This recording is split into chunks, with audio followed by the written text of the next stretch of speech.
Welcome in another video. This is my BMW G30 M550i.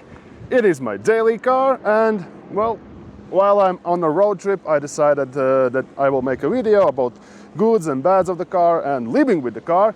Well, because I don't have my project cars to work on and I don't have anything much to film. You can go and check my previous video on this car, where I took it on a road trip if you want to see road trip content. I'm again in Austria the same year, so didn't think it would be cool to film another road trip video. The quick summary about the car: it has 4.4 liter twin turbocharged engine.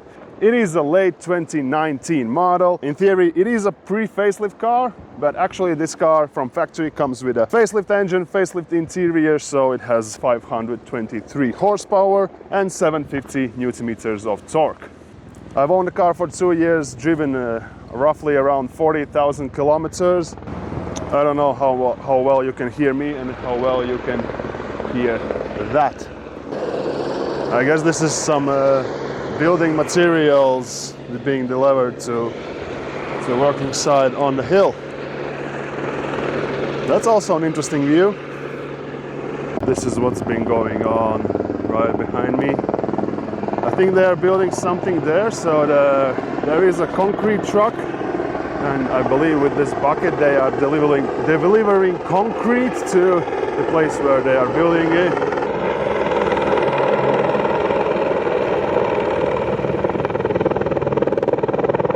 Probably just fill it up, and now, yep, they go. And it seems like they are probably reinforcing those electrical, what are they called? I don't know, poles, and delivering it somewhere there. I have owned the car for 2 years, driven just over 40,000 kilometers, and actually while on this road trip the car passed 100,000 kilometers driven. So that's quite an achievement. Small birthday for the car. Amazing. Another reason to make a video about my owning of the car. Of course, as it is M550i model, it gets like M Sport suspension and all the M packages and everything, so the car, make sure you know that it's M car. It has M badges all over the place and also in its interior because it is M package. What upgrades I have done on my car? Mostly visual upgrades. I did install fake carbon lip, carbon mirrors, carbon spoiler. I have a video on installing those, so go check it out somewhere. And one somewhat performance upgrade is I did install Remus catback exhaust, which actually was my first proper YouTube video, so you can also go check out that video. Another simple upgrade I have done is I've bought and used X-Delete on the car to get rid of the all-wheel drive system, because in M5 you can disable all-wheel drive, but in M55i you cannot disable it from factory.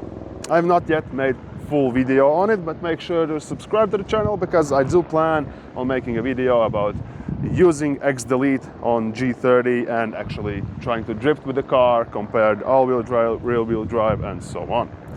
Now we can talk about what is good on the car. First thing that definitely comes to mind is its power, like 500 something horsepower. That's well enough for any real world application. And I usually compare this car to a motorcycle, especially when you need to pass a car on a highway or something like that. You don't need a lot of run up with this car. You just think, if you drive motorcycles, you know, you just think like a motorcycle. You see somewhat decent gap and you just press the pedal and just go. Simple as that.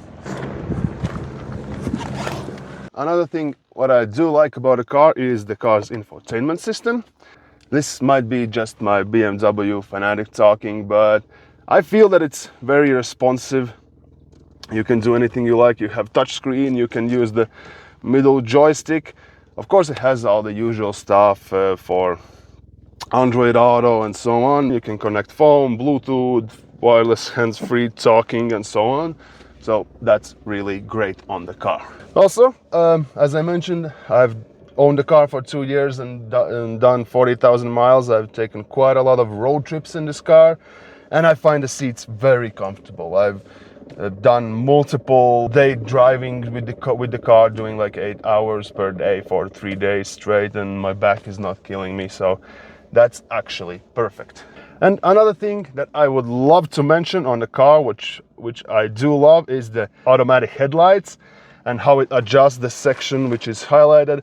I've rented some other newer cars, and usually they have an issue that they blind the car that's coming towards you, and this car does not really have that issue. Few times I've had it, but for mostly it correctly, properly detects the oncoming car and adjusts the high beams as needed.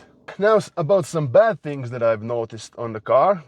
First thing, let's be honest, I daily drive this car. I'm quite a BMW fanatic, so it might not really be objective bad things for me, and I might have gotten used to most of them. First thing is, this car has four-zone climate. You cannot control the rear seat climate from the front, so if the kids mess up something, you always have to guess what's what. But you can use the sync button to sync the driver's side to everywhere, so you can go from there to adjust the rear seats. But it is a little bit messy. Another thing that really annoys me is how BMW did not think ahead when designing this wireless charger. It is quite small. My phone is Samsung, I believe S24, something like that, but it is not the big model. It is the decent sized one. I don't like big phones, but already that phone with the case does not really go in there. Without a case it does, and then you have quite a trouble getting it out. I believe Audis did a better job with the bigger space there, and I didn't have that issue on newer Audi A5.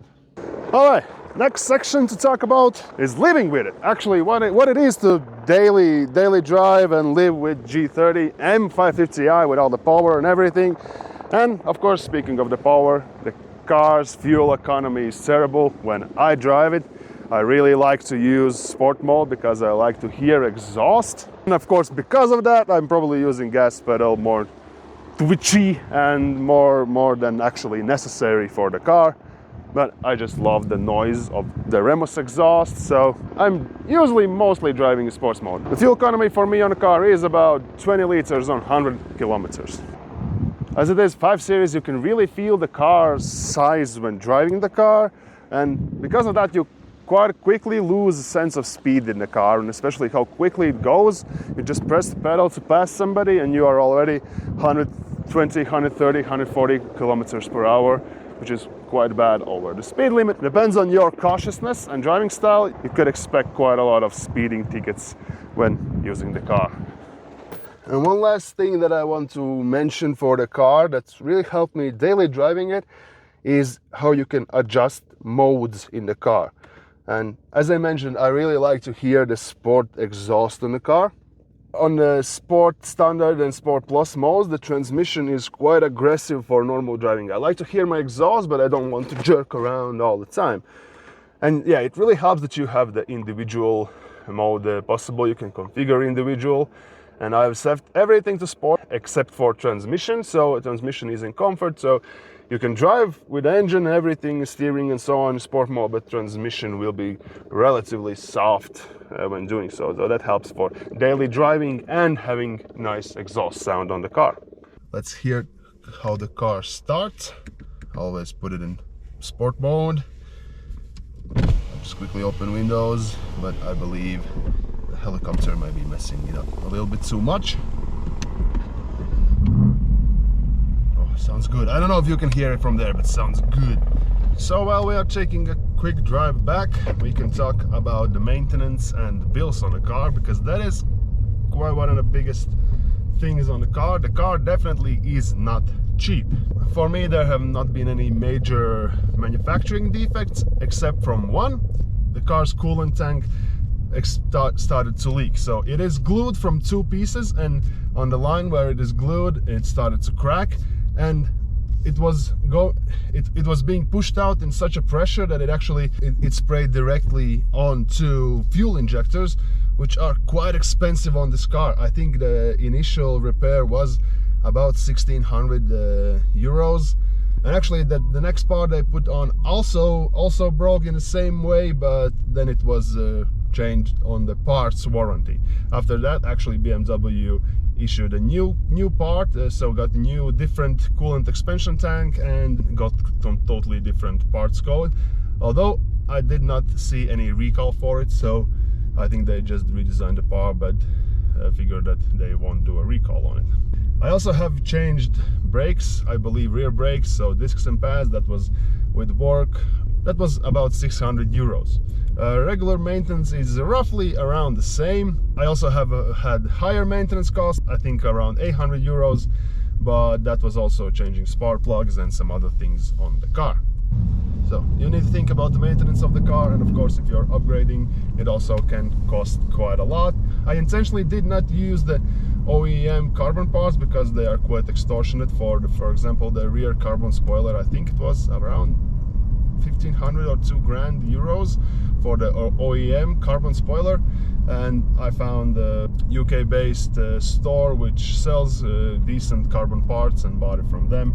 I think it was there like for 400 or 500 euros, so definitely a big difference. Probably the two most expensive parts I have changed on the car is the exhaust, which was I believe around 3,000, and wheels, which I believe was around 2,000 for the wheels. So let's head down the mountains and finish up the video.